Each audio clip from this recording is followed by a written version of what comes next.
Dito ko na ilagay yung mga Victoria's Secret na bago.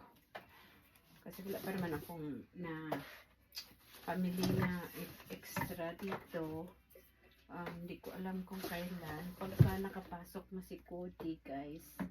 Kasi hindi ako pwede ngayon lumaag. Kasi nga may binabantayan kaming call galing school. At saka, ano muna kami. Kasi, ang court hearing namin ay sa, sa Thursday. So, muna. Parang gusto ko guys, sweet pea siya guys. O, kaso ang mahal ngayon. Libre lang ito sa, kasi may reward ako. Pero yung, niya kanina, buy 3, get 3 free. So, 16.95 pa rin. Tapos, bili ka ng 3.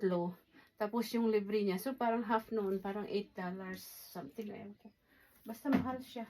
Hindi ba, maganda to guys, ang sweet tea. Mabango. Kaya, ayan, ang aking Victoria's Secret. Ayan, puro velvet petals, pure seduction.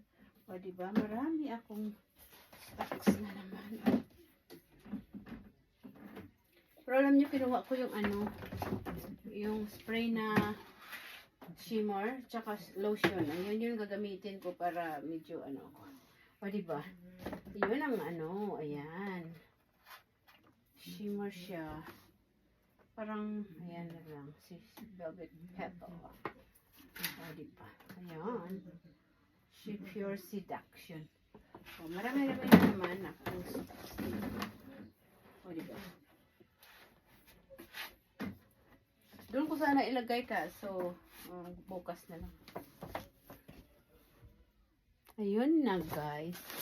Ayan.